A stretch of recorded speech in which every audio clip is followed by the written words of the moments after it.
Schools, we are now 1 minute from starting. Please stand by.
Well, hello everyone.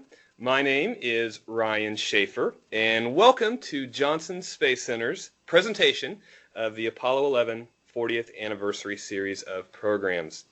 I have with me a very special guest who I will give a chance to speak in a moment, but first let me tell you which schools are joining us today. We have Snæfellsnes School joining us all the way from Iceland. We have Seabrook Intermediate School in Seabrook, Texas, joining us. We also have Cedar Canyon Elementary in Fort Wayne, Indiana, joining us. And I think we may have a school from South Dakota named Fulton Elementary joining us very soon. We also have a very large audience joining us this afternoon via the web, and they will have the opportunity to send in questions using nasalearn@gmail.com. So the students who are watching via webcast, feel free to go ahead and send those questions in. So welcome one and all. I will remind everyone that it is very important to keep your microphones muted unless you are called upon to ask a question. Now, Johnson Space Center in Houston, Texas is home to the Astronaut Corps. And as we'll find out, we were really the nerve center for Apollo 11. I will now give our guest a chance to introduce himself, and he'll let you know how he was involved with Apollo 11. So come on in. Okay.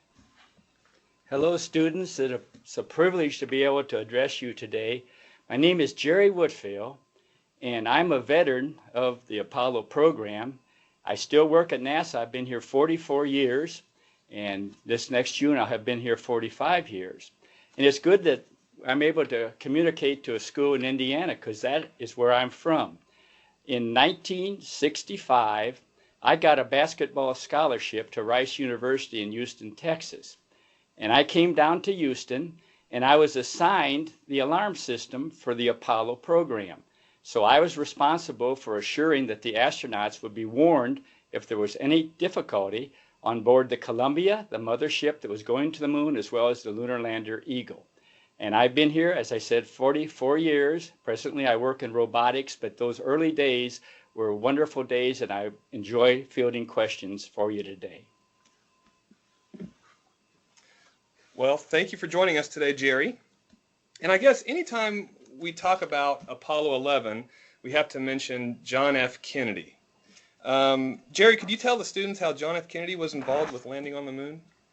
John F. Kennedy had a great role to play in going to the moon. He came to Rice Stadium while I was a student there. I was a junior at Rice playing basketball, and he came and challenged the nation as well as those of us that had aspirations to actually reach the moon, and his address that day in Rice Stadium moved all of us. It was sort of like an address that Columbus would have given in the court of Isabella. And he spoke of setting American feet on the moon before the decade was out. And I listened, and I was inspired, as were the 40,000 people in the audience.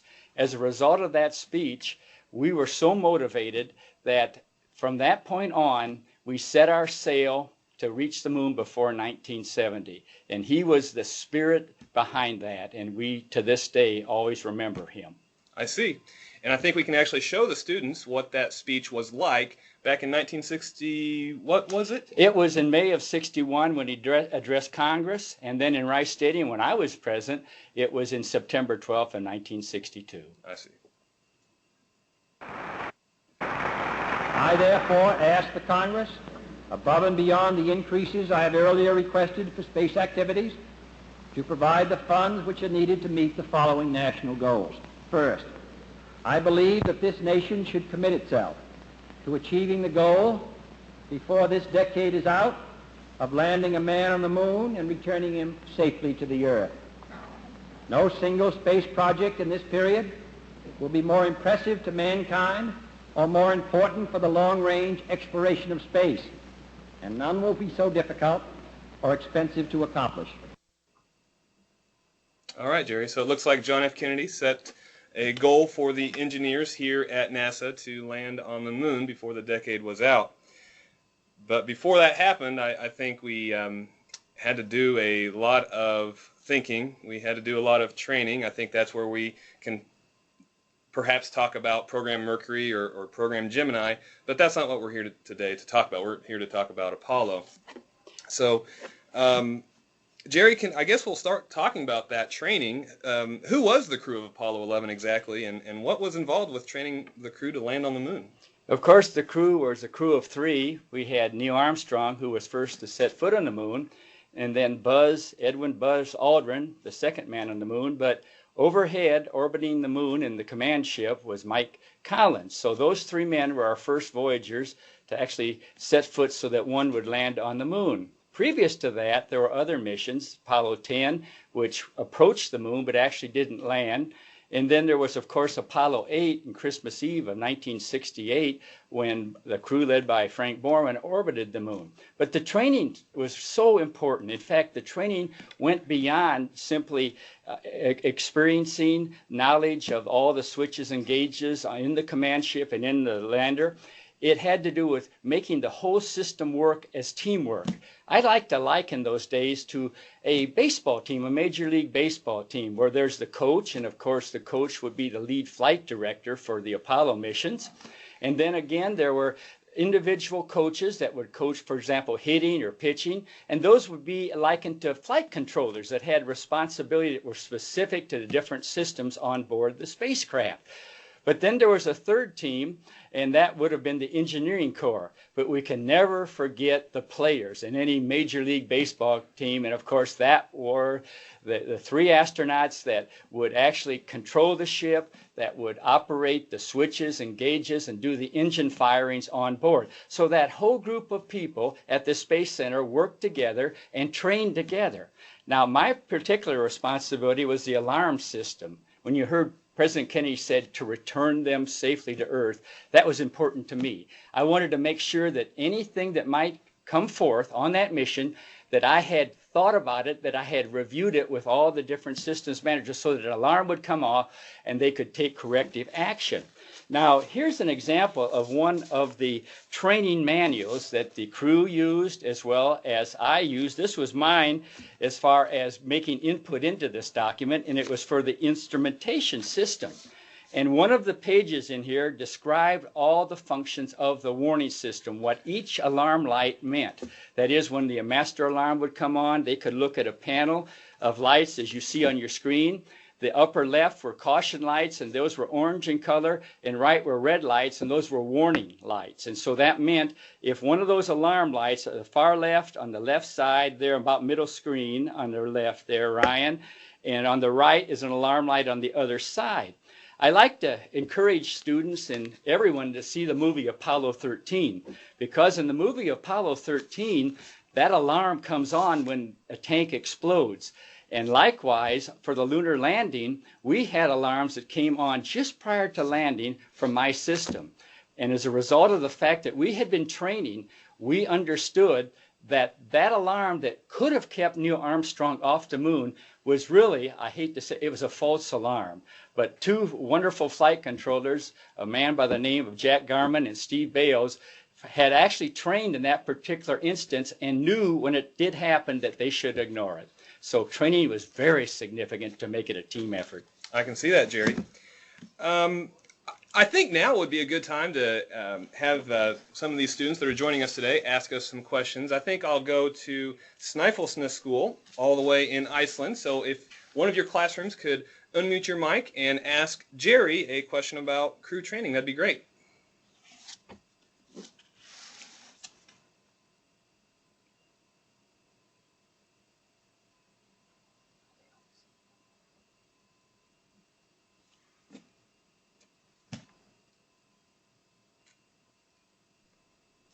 Well, while we're waiting for the question, let me comment that the training was something that was especially important to me because the alarm system, anytime it came on, if you hear an alarm, you're going to immediately think there's great danger. The problem was, though, that in an automobile, when you, for example, would turn the automobile on, things aren't actually at the normal operating temperature for the coolant. Perhaps the generator hasn't come off. So when you turn on the spacecraft, you'd see all these different alarms. Now that was a problem for me because I had to explain in the checklist that the astronauts would actually use to drive or fly or take the ship to the moon, each one of those alarms. And so I would write into their operations manual when they could expect an alarm. And when that happened, then they wouldn't be concerned. But of course, for Apollo 13, when that explosion happened and that alarm came on, it was indeed a real alarm. I see. And I think Snæfellsnes School is ready to ask us a question. So go ahead and unmute your mics and ask that question, please. Hello. Hello. Okay. What is the requirement in order to become an astronaut, and how much time does the training take? We have a program at NASA where it would be like applying for a job. Now, the applicants for the job are enormous a number, so it's very competitive. In fact, I recall the Teacher in Space program, ultimately that Krista McCullough was selected. It was said there were 10,000 people that applied.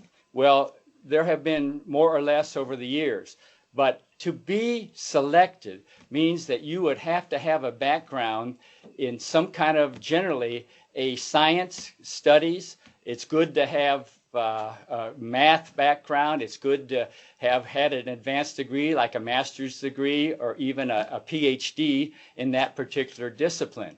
But once you get at the Space Center, you're called an astronaut in training.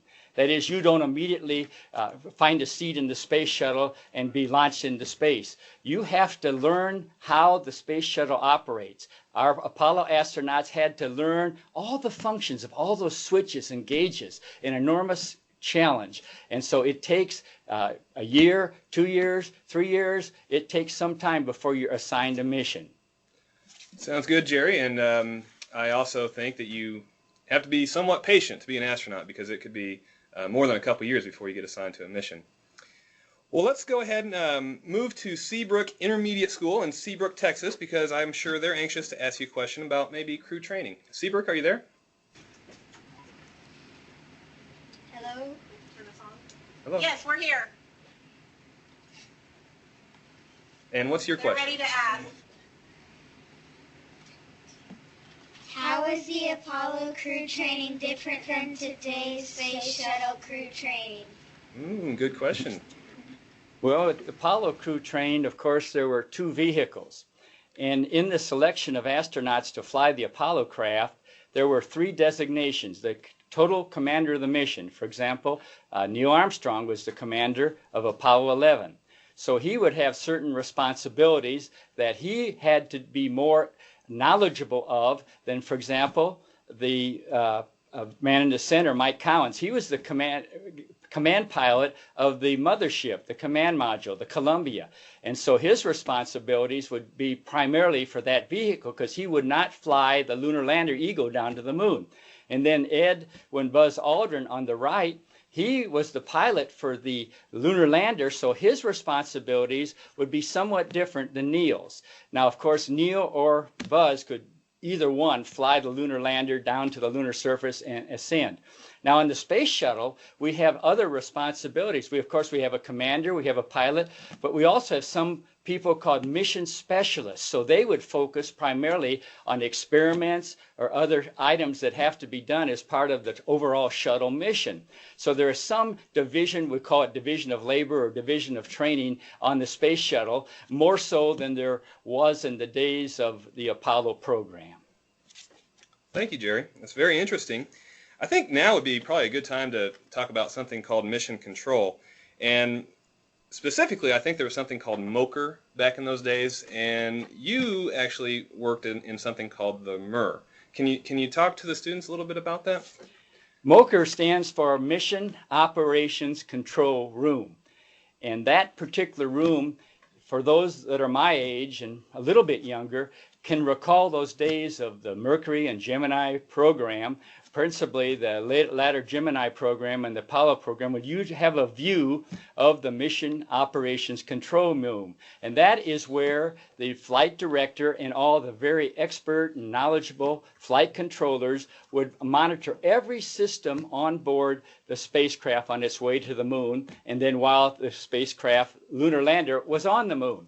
And that was the main job. They were doing the main job of actually making sure all things went correctly during the entire mission. And when a problem would occur, they were the ones that had guidelines on what they should do to fix any problem or contingency that might happen. So they had trained tirelessly and in detail. They understood how all facets of that ship was designed. So if even a sensor failed, they would be able to differentiate that failure from something more serious, for example, like an engine failure.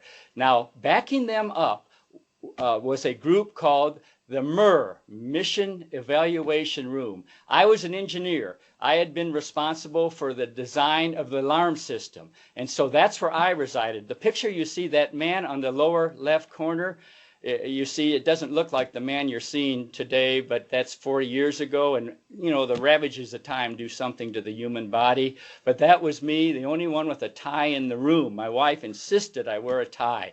That's a paisley tie. I think that particular style is still in. And so there I was with that group. This was a primitive place compared to the MOCR, because we didn't each have a console. You see those on those elevated television monitors, that's what we had to use. And so some of us that were more advanced in years, the eyes were a little dim, we'd have to use binoculars, but I could see it very clearly, and in front of me was the checklist of what was going on in the mission. So I could read down that right now they would be opening the door, and they would be walking onto the moon, and I would be listening with my headset on. I could see on those television sets that the alarm system was doing its job. Very cool, Jerry. I guess now would be a good time to see if there's any web questions that came in. And maybe here's a good one for Mission Control. This one comes from Mrs. Spencer's third grade classrooms from Cedar Canyon, Indiana. And they want to know, what questions do the astronauts ask when they are on their journey to the moon? Well, it's interesting. The questions they ask, if it was nominal operations on board the shuttle, I think back to Apollo 13 when Jack Swigert had not got his income tax in time. And so they were dealing with the flight of the vehicle, but there was a lot of time. There was a sleep period and so forth. And so in order to keep fresh and going and everything and keep contact with Earth, they would ask things like that. In fact, the flight controllers, in the morning when they awakened, they would read them the news from the day. But as far as performance on the vehicle when there was to be, for example, an engine burn.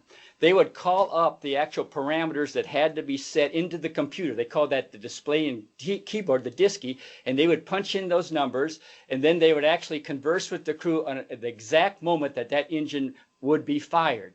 Now, during the crucial periods of the mission, anytime you had an engine burn, those were periods when the astronauts and flight control would be talking almost constantly back and forth to assure that everything was correct and A-OK, as they said in those days.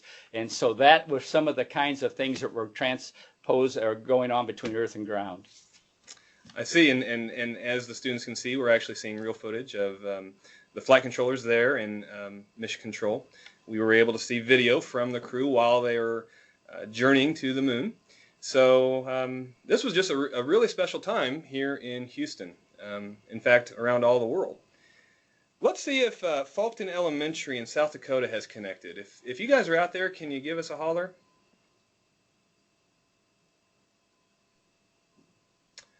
Well, it looks like they still may be trying to connect. But that's okay. I think we might be able to go back to the school in Iceland and see if they have a question about mission control. So go ahead and unmute your mics and ask Jerry a question. What kind of support from politicians do you expect in regards to your moon plans since LCRA's recent discovery of water on the moon?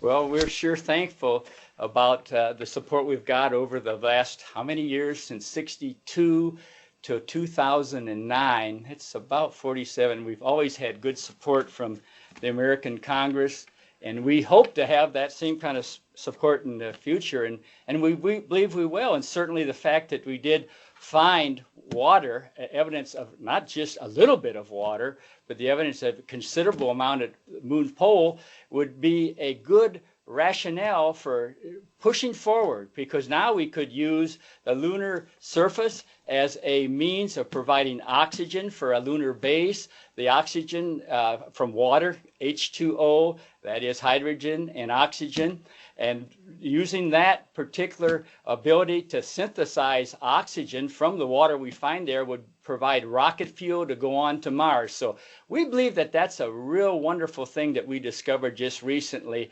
and it would be certainly a good catalyst for support from our Congress.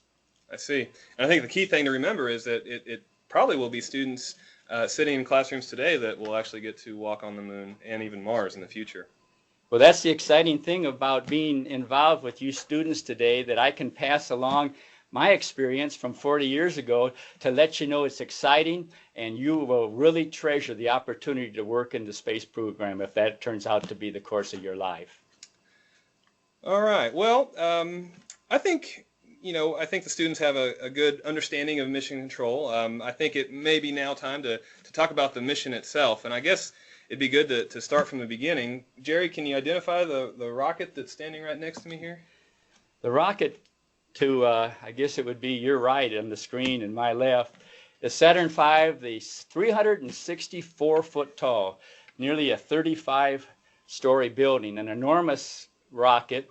And it's interesting about the Saturn V that when we had competed with the Soviets on going to the moon, they had a similar rocket, and it was enormous as well. It was a Nova-class booster, and it would put 10 to 12 million pounds of thrust, where this particular rocket was smaller. It had a 7.5 million pound first stage thrust. But one of our clever engineers at Langley Research Center discovered that if we would build a vehicle that would simply relieve the thruster, the booster at the vicinity of the moon, and let it land on the moon and then return to Earth, we called that lunar orbit rendezvous. That is, we take this vehicle, it became the Eagle, and we would take it to the moon and then land it there, and then just return to a ship orbiting the moon, the command ship. Well, that would save the size of our booster. So we didn't have to build as large a booster as the Soviets were building, because ours had this clever technique called lunar orbit rendezvous that would land a vehicle called the lunar lander on the moon. I think you bring up a good point, actually, because there is a school all the way from India who they are watching us on the web today, and they ask, how much time did it take to complete the entire Apollo 11 mission? I guess to answer that, we have to describe how far the Earth and the Moon was. Well, the whole mission was, I think, 8 days, I believe it was, and of course we had the capability of making it a 2-week mission if need be. It was different times. As we went out the first time, Aldrin and Armstrong spent 2.5 hours actually collecting moon rocks. But on later missions, of course, we took a lunar car, the lunar rover, and it was an extended time on the moon. So as the missions progressed, we spent more time to actually perform the entire mission. But going out to the moon, it was like we had said 240,000 miles, and it takes approximately 3 days to go there. I think it was 110 hours till we actually set forth to send the lunar lander down to the moon's surface. So this would be a picture of the moon. This, I like to bring this with me, and this would be the distance between the two bodies, of course, the Earth and the Moon, 240,000 miles, and about 110 hours to get between them. I see. And didn't they go in a figure-8 motion? That's interesting because the way that orbital mechanics works is, of course, each one of us are traveling at a speed of 1,000 miles per hour. Does it feel like you're going 1,000 miles per hour? No, it doesn't. But everything about us is going at 1,000 miles an hour as we rotate about the Earth. The Earth spins on its axis in a day, 24 hours, 24,000 miles. So when you launch from Cape Kennedy, you actually already have achieved 1,000 miles an hour of velocity. And then you go out in sort of a figure-8 maneuver. And if you'll hold that, we have the moon up there, and we'll come around, and then we'll land on the moon, and then we'll launch again and come back, and then we'll come back around and land in the Pacific Ocean. I see. Well, let's put that Earth over there because I think it's time for more questions. Let's go ahead and go to Seabrook Intermediate School in Seabrook, Texas. What question do you have for Jerry?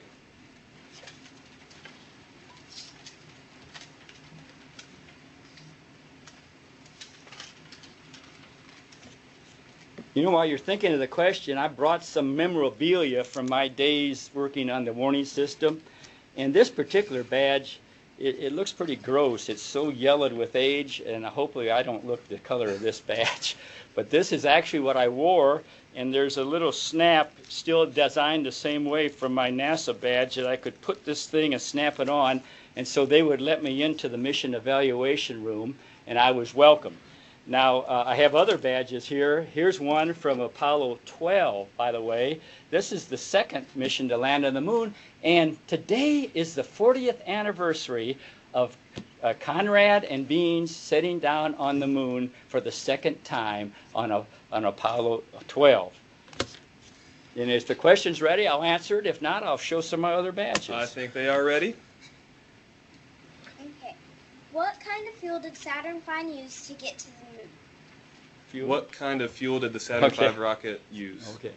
The types of fuel that generally we use in the space program, whether we are the French program or the Russian program, there are two types. Primarily the solid fuels, and of course that's like the SRBs on our shuttle rockets. And then we have what we call hypergolic fuels, and these are fuels if you simply bring them into contact, they create an explosion and a thrust. But there's a third type that is called cryogenic fuels, and those use liquid hydrogen and liquid oxygen. And the figure of merit, or how we measure the power of a certain fuel, is how much thrust will it lift 1 pound of weight, 1 foot, how much weight of fuel does do that. We call that specific impulse. It's a technical term, but let me just say this. The fuel in the main engines of the shuttle has a specific impulse, 455 or something like that. The fuel in this Saturn V was about 290 of specific impulse because it was a kerosene. It didn't use the hypergolics, the liquid hydrogen and liquid oxygen. So very powerful fuels. Yeah, that's really too technical a talk, but when you get to be Rocketeers, you all will know how to answer that. I see. Well, let's have another question, and I think Cedar Canyon Elementary in Fort Wayne, Indiana is actually on board, and they can probably open up their mics and ask us a question.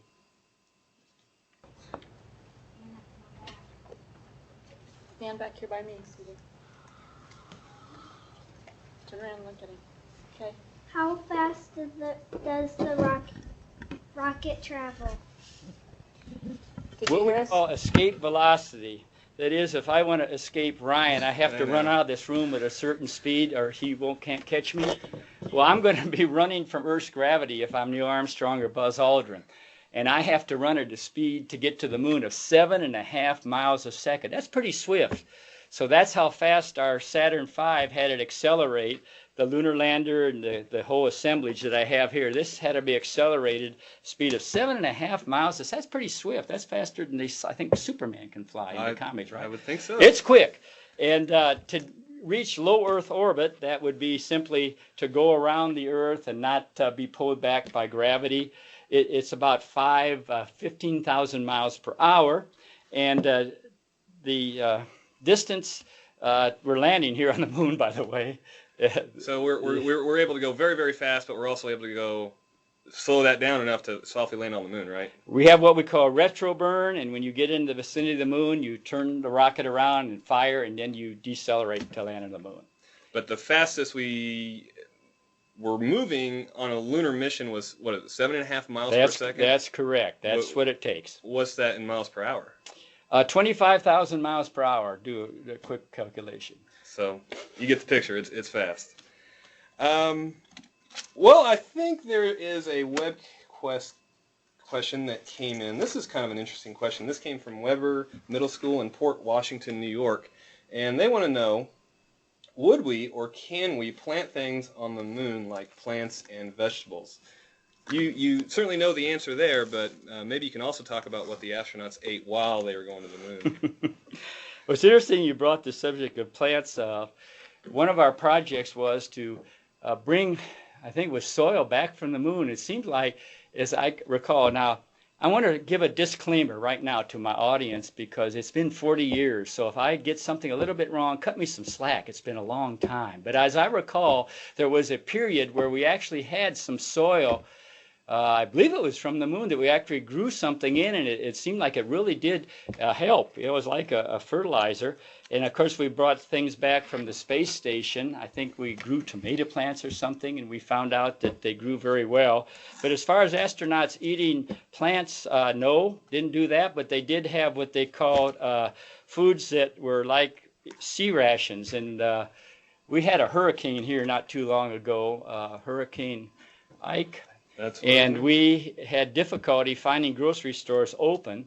So as a result of that, we had to have sort of foods that were pre-prepared, like an Army person might eat. And this is an example of some of those kinds of foods that were just freeze-dried, you'd say. They were compact. And the problem is it costs a lot of money to put 1 pound into Earth orbit. So you need to make things very nutritious and small and lightweight, but to provide a lot of nutritious energy.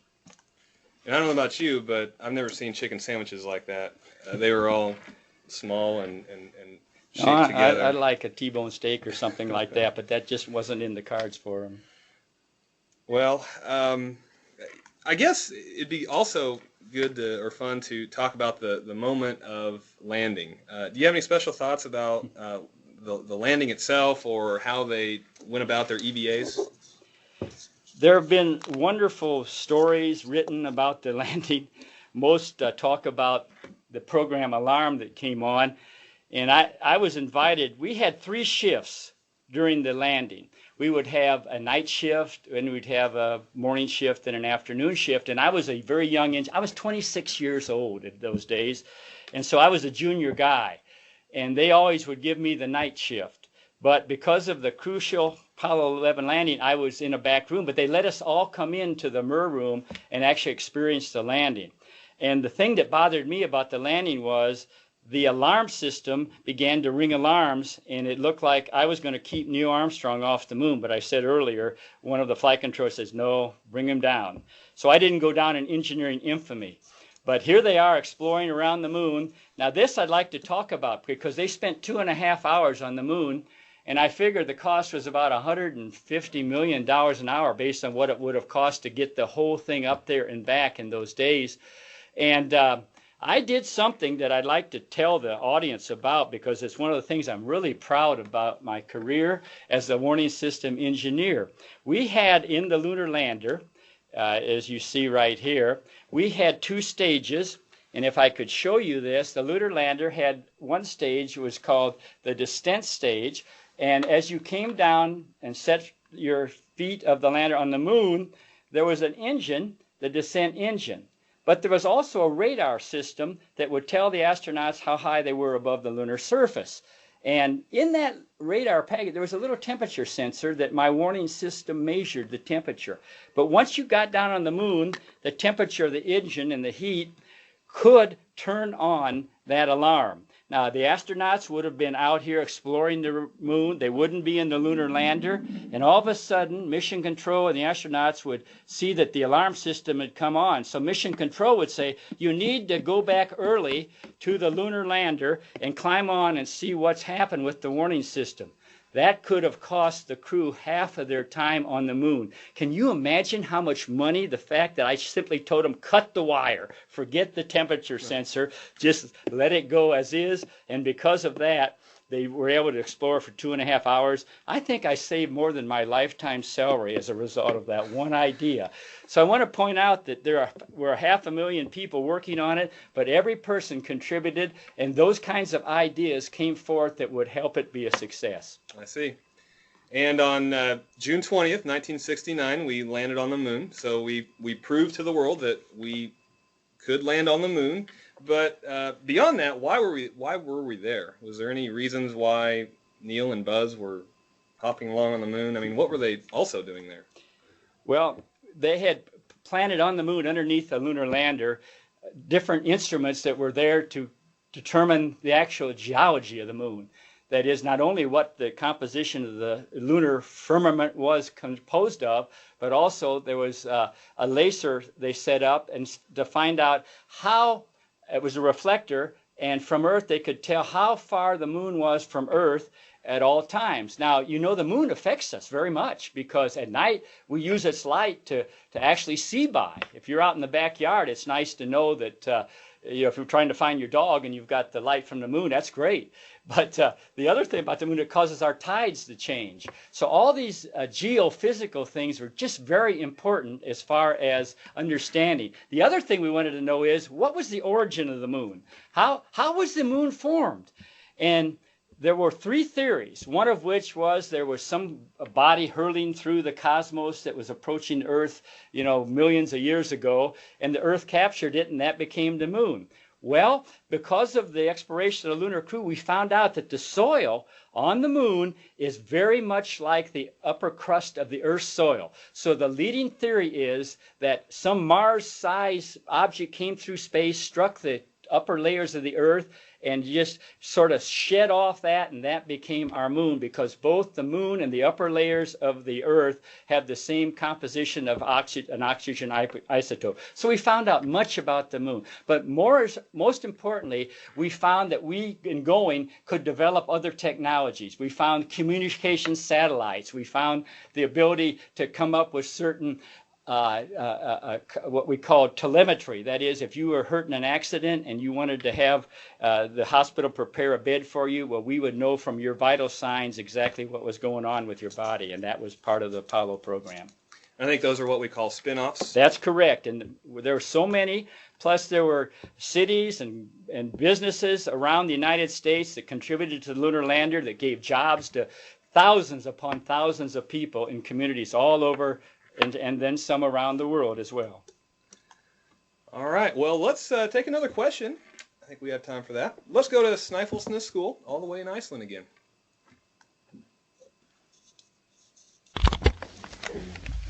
How did they leave the moon without a launch pad? Did you get that question? Yeah, I got it. Well, actually, we had a launch pad. This descent stage, there are 6 of them, by the way, still on the moon.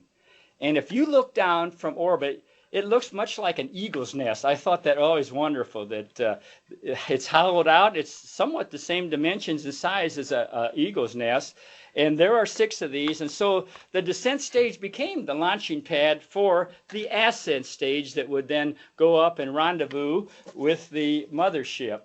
And as a result of that, we always wondered about that in the early Apollo days. That seemed to be such a risky situation. But it just worked fine, just worked perfectly. And we have videos of actually that launch from the moon's surface. And the fact, there have been 12 men that walked on the moon. And I can name all of them. I've memorized all their names. But Armstrong and Aldrin and Conrad and Bean and Shepard and Mitchell and all those fellows. And, of course, there would have been 14, but then Apollo 13, if you watch the movie, we didn't make it with that one.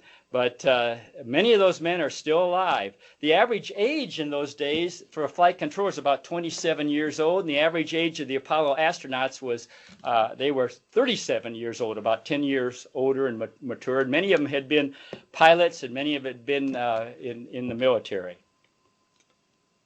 Wow, this is just an incredible wealth of knowledge that we have here, and I think I will have Emily at Christ the King School in Chicago ask you another question. She wants to know, what did the crew do to entertain themselves? Oh, that's a good question. There have been a lot of books written. Buzz Aldrin has written probably more than most astronauts. He's very articulate, a fine speaker, and he's really has the ability to write books. And he wrote a book just recently that was published called Magnificent Desolation. And for the most part, their entertainment was to go over procedures that they would have to take on once they did their EVA as they walked about the lunar surface. There wasn't a lot of time for any kind of entertainment other than serious business in that time in the mission. Now, of course, returning from the moon on the way back to Earth would be a time when you could reflect and rejoice. And they had also what they called TV productions. That is, they would bring from Mission Control, they would bring a TV program so people around the world could actually see what was going on board the lunar lander. These are some good shots of the things that happen in space. It'd be tough shaving in space because if you don't watch yourself and your shaving cream doesn't catch all your whiskers, you'll be ingesting those whiskers, and that'll make you pretty sick. I don't like to you ever get a hair in your throat or something like that. Well, how would you like to get a mouthful of loose whiskers? And it would be very distressing. So they had to do things in zero gravity. There's no gravity, of course, and you have to do things differently. I often get the question, I hope nobody asks me that today, about how astronauts go to the bathroom in space. So please don't ask me that question if you were going to. Okay, we'll see if they don't ask us that. Okay. Well, let's take a break because, Jerry, I'm not sure if you're aware of this, but leading up to this event, we invited the students to do some pre-activities, and one of the pre-activities was to challenge them to actually walk to the moon. And each step they took represented a mile. So if you add that all up, they walked between 240 and 250,000 steps. So some of these schools that are watching us today hopefully were involved with that, and we'd love to hear about their experiences. Maybe they can write to us next week or the week after, and we can hear about that. But we also had an art contest, and there were some very talented students from Iceland that submitted some art pieces to us. I want to reward those students now by showing those on screen. We have 4 of them, and this is the first one. This piece of work was from a student named Sophia, and it's titled Blowing Out Bubble Moon. And this is what she would say if she were to walk on the moon. She would say, another step for mankind, a big step for a female. And we all know that astronauts come in all different shapes and sizes, and male and female. That's right. Let's go ahead and go to the next entry. This one comes from a student in Iceland named Magnus, and he titled it Looking Home.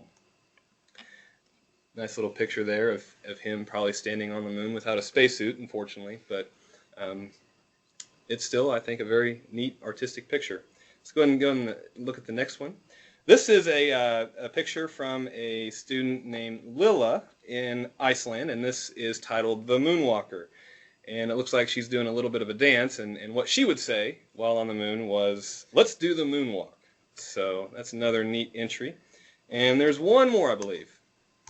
This one is from a student named John in Iceland, and this is named Astronomical Cheese because he thought that somehow he got teleported to the moon, and you know, what can you say after that? You'd have to say something like, "Oh boy, what happened last night?" Because he got teleported. So those are some really neat art contest submissions, and we thank you guys in Iceland for sending those in. We will send you a nice little letter and a package of goodies for your hard work. I think now we have about 15 minutes left in the program, so let's see if there's a couple last questions. I believe it's Seabrook Intermediate School's turn to ask any additional last questions that you have. So Seabrook, are you there? Yes. Okay, go ahead. What is the difference between the living space on Apollo 11 and the living space on the space shuttle? So they were asking the difference between the living space in the command module and the living space in the space shuttle. Significantly different, as it is between the space station and the space shuttle. Even though it was fairly confining, we're in a room right here that it's kind of tight. They're remodeling the educational area, the technology area here. And so the area here is not a lot larger than the command module. And because we cannot drift around and float around, it's even probably more confining than it would have been in the command module, because when you're in zero gravity, you don't have to simply stand on the floor. You can float up, and you can take up volume of space above the floor, and it makes it seem like a much, much larger quarters to be in, especially with two guys for nearly 2 weeks. And it's one of the wonderful things about zero gravity. But yes, the space shuttle is much larger. If you've gone to any of the centers, we at the Space Center Houston have a model of the space shuttle, and you can go into the crew area, and it's much, much larger than the command module ever was. Now, the lunar lander, that is significantly small. If you would get into that thing, there is very little room to do much of anything, because there's for 2 men. In fact, there's not even room for a seat to comfortably sit down in. Now, the reason being is that the lunar lander, the Eagle, was flown standing up. But you don't really need to sit, because you don't have any gravity while you're descending and ascending. But you do, of course, you have 1/6 the gravity of the Earth on the moon. So those are some of the things to consider when we compare the shuttle crew quarters to the command ship. And we are actually retiring the shuttle in the next year or so, and we will be making a new spacecraft named Orion, and it looks very similar to what we used back in Apollo. And if you guys want to learn more about that, you can check that out at our website. Let's go ahead and go to Cedar Canyon Elementary. Do you guys have another question for us? We're checking. Hold on.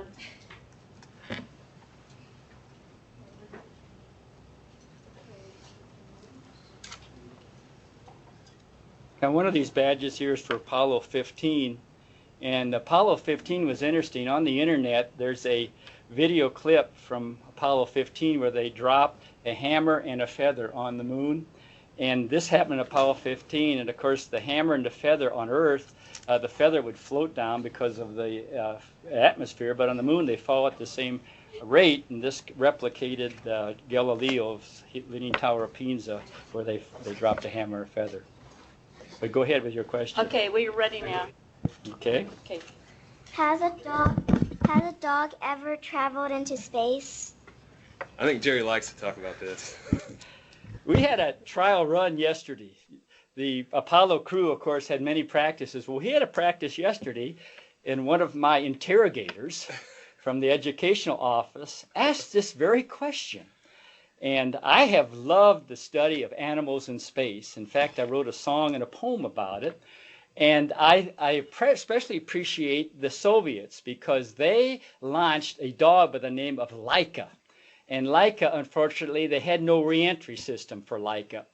But later on, the Americans launched 2 chimpanzees. The first was named Ham, and then Enos. And the first monkey survived. Unfortunately, there were some difficulties, but this monkey survived. And the second chimpanzee, called Enos, actually orbited the Earth like John Glenn would later on. But I think that there was a dog named Little Star.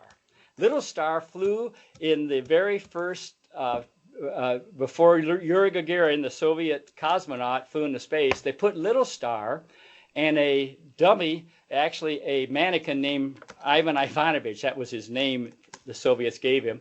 And if Little Star survived one orbit around the Earth and the dummy was ejected and came down parachute, they would know that Yuri Gagarin could safely travel around the Earth. So Little Star preceded the first man into space, and of course the dummy not Ivan Ivanovich, in a sense, is the first man in space. Wow. Well, I got a question for you, Jerry. You ready? I'm ready. Okay. What would you encourage students to study in school if they want to get involved with NASA someday? I look back on my own life and some of the things that I pursued. When I was in high school in Indiana, back in the late 50s, I always wanted to study math. I studied math. I was on the math team. I played basketball, but I also enjoyed being in the math contest around the state of Indiana. And I also enjoyed physics. Physics was just, to me, very intriguing. The mechanics, how things were put together, always gave me some joy studying as well. So generally, we always speak of science and math and those kinds of things in elementary school and high school. But I don't want to short the ability to study reading and writing, because it's wonderful to be able to develop equations and theories and so forth. But if you can't communicate that to your friends or colleagues or write about them, what good is it? So you should never forsake the study of English, or in Iceland, whatever your language is, and the grammar and so forth, because you have to be able to talk to people and speak and communicate your ideas. So yes, I work in robotics now, and many people think, well, I should focus simply on a robotic education, that I should take robotics in college and perhaps a PhD. But you know, robotics is just general engineering. And if you get a degree in engineering, you've qualified yourself to be a roboticist and do a lot of other things as well. But there are many jobs in the space program that have nothing to do with engineering that are just as important. These gentlemen and the women that work around us in education, they perhaps take humanities courses, and they're very significant on letting you know and all of us know how important it is to actually have a space program. Thank you, Jerry. I think that's very, very good advice. Well, I have a surprise for you all. Jerry has cooked up something for us. He's bringing that out now, and I'll let Jerry talk about what he's about to perform for us. When I was the age of many of you students, this would have been back in 1955, I aspired to play the guitar. And my parents didn't appreciate that so much. My dad had played the trumpet and so forth.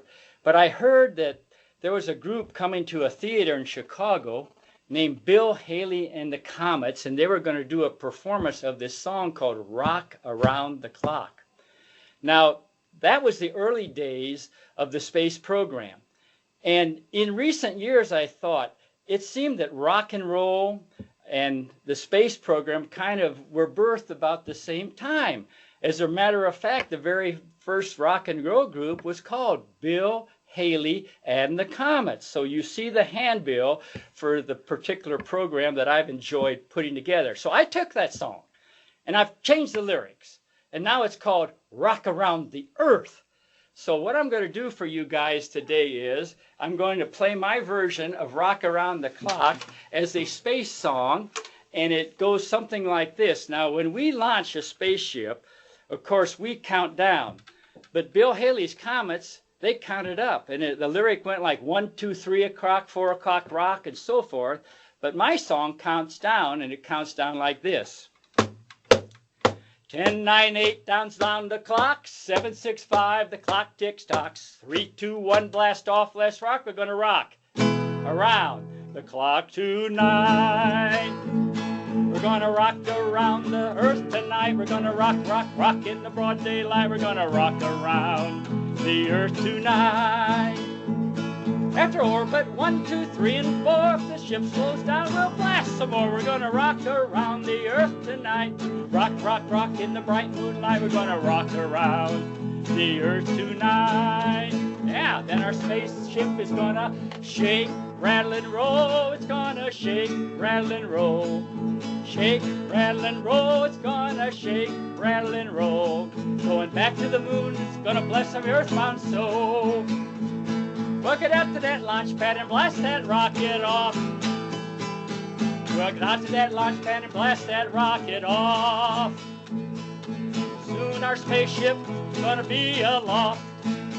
And we're gonna shake, rattle, and roll. We're gonna shake, rattle, and roll. Gonna shake, rattle, and roll. Gonna shake, rattle, and roll. Going back to the moon's gonna bless every earthbound soul. Thanks for your questions, we've all learned a lot. Well, thanks for your questions, we've all learned a lot. That going back to the moon's gonna bless us quite a lot. We're gonna shake, rattle, and roll. We're gonna shake, rattle, and roll. Going back to the moon's gonna bless every earthbound soul. Back to the moon and off to Mars real soon. Well, back to the moon and off to Mars real soon. And there we're gonna sing this rock and rollin' tune. Gonna shake, rattle, and roll. We're gonna shake, rattle, and roll. Gonna shake, rattle, and roll. Gonna shake, rattle, and roll. Going back to the moon's gonna bless every earthbound soul. Well, we have rocked around the earth tonight. We've rocked, rock, rock in the bright moonlight. We've rocked around the earth tonight. After question 1, 2, 3, and 4, you did slow down, yes, some more. We rocked around the earth tonight. Rock, rock, rock in the broad daylight. We rocked around the earth tonight. Texas, South Dakota, and Louisiana, Indiana, and Iceland. Well, we've rocked around the earth tonight. We've rocked in the broad daylight. We've rocked around the earth tonight. Well, Godspeed and A-OK, all you rocketing and rolling rocketeers. Well, thank you, Jerry. This has been such an amazing experience for me and I'm sure for the students. We have one last video to send you away on. And with that said, thank you guys for joining us, and goodbye from the Digital Learning Network. The responsibility for this flight lies first with history and with the giants of science who have preceded this effort. Next to the American people, who have, through their will, indicated their desire. Next to 4 administrations and their Congresses for implementing that will. And then to the agency and industry teams that built our spacecraft. The Saturn, the Columbia, the Eagle, and the little EMU, the spacesuit and backpack that was our small spacecraft out on the lunar surface. We'd like to give a special thanks to all those Americans who built those spacecraft, who did the construction, the design, the test, and put their heart and all their abilities into those craft. To those people, tonight we give a special thank you. And to all the other people that are listening and watching tonight, God bless you. Good night from Apollo 11. Hey, that was good.